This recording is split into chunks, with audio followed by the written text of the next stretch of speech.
नमस्कार। आज फिर गीता जी से कुछ शब्द आपके बीच लेकर के आया हूं। इस पर मनन और चिंतन करते हैं। यहाँ पर एक श्लोक आता है गीता जी में। भगवान कहते हैं, यदा संहर्ते चायम कुर्मयु सर्वशः इंद्रियाणि इंद्रस्य तस्य प्रज्ञा प्रतिष्ठिता।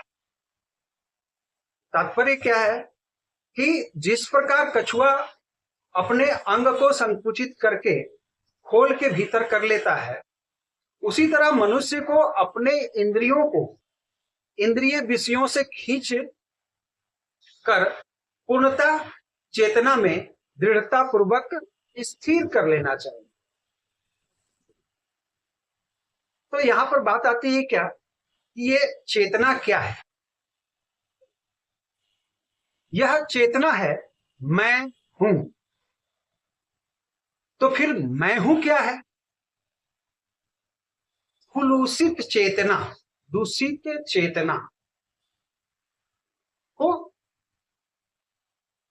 ही मैं हूं का तात्पर्य जहां आता है वहां चेतना कुलूषित हो जाती है। मैं हूं का अर्थ है कि मैं ही सर्वोच्च हूं, मैं ही भोक्ता हूं। यह संसार चलायमान है क्योंकि प्रत्येक जीव यही सोचता है कि वही इस भौतिक जगत का स्वामी तथा सृष्टा है। सृष्टा मतलब बनाने वाला। भौतिक चेतना के दो मनोमय विभाग हैं। एक के अनुसार मैं सृष्टा हूं और दूसरे के अनुसार मैं ही भोक्ता हूं।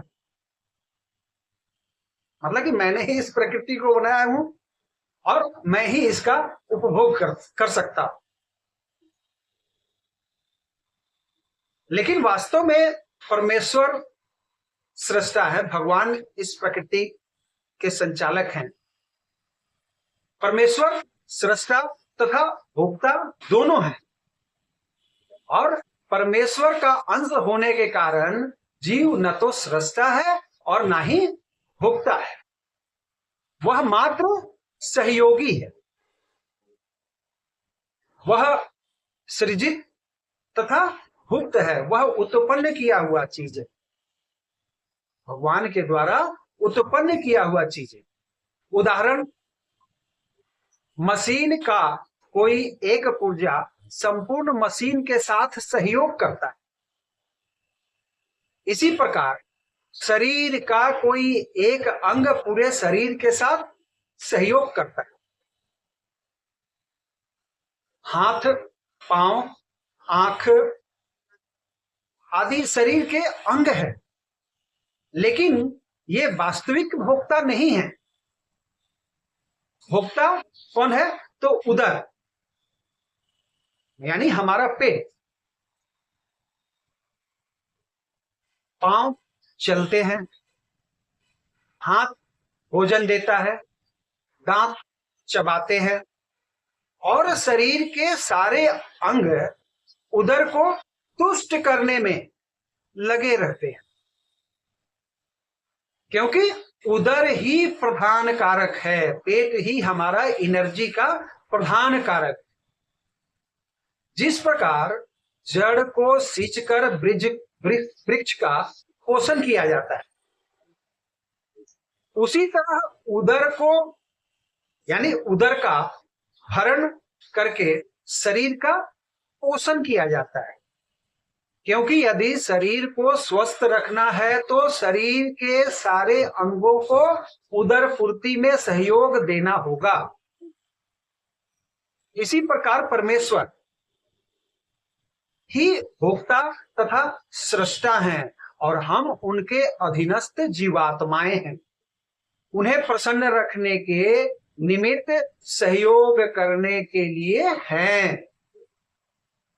इस सहयोग से हमें लाभ पहुंचता है। ठीक वैसे ही जैसे उदर द्वारा ग्रहण किया गया भोजन से सारे अंग को लाभ पहुंचता है, यदि हाथ की उंगली यदि हाथ की उंगलियां यह सोचे कि उधर को भोजन न दे करके स्वयं भोजन कर ले, तो उन्हें निराश होना पड़ेगी।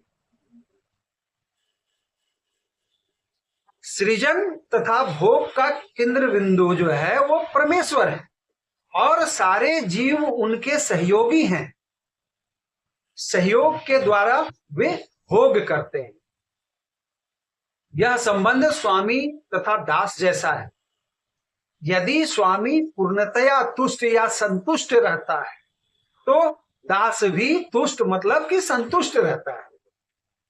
इसी प्रकार परमेश्वर को तुष्ट यानी संतुष्ट रखकर या रखना चाहिए। यद्यपि जीव में भी सृष्टा बनने तथा भौतिक जगत का भोग करने की प्रवृत्ति होती है, क्योंकि इस दृश्य जगत का सृष्टा परमेश्वर में ये प्रवृत्तियां पाई जाती हैं। यहां पर एक उदाहरण वो फिट बैठता है कि बाप का बेटा सिपाही का घोड़ा नहीं बोलतम तो थोड़म थोड़ा। हम आत्माएं भी तो परमात्मा का ही अंश है, तो जैसा वो सोचती है उतना तो नहीं सोच पाते, लेकिन उसका जो अंश है वो हम में है, तो हम में भी वो बनने की जिज्ञासा होती है। जैसे कहा जाता है कि सोना को लोहे में सटा करके अगर कुछ वर्ष रख दिया जाए तो सोना तो लोहा नहीं बनता, परंतु लोहे में सोने का कुछ अंश जरूर चला जाता है। तो तात्पर्य यह तो नहीं कि लोहा सोना हो जाता है। तो हमेशा परमात्मा अपनी जगह, आत्मा अपनी जगह है। हमेशा इस आत्मा के संचालक वही हमारे परमात्मा है और ये हम सभी को भूलना नहीं चाहिए। जय श्री कृष्णा। राधे राधे।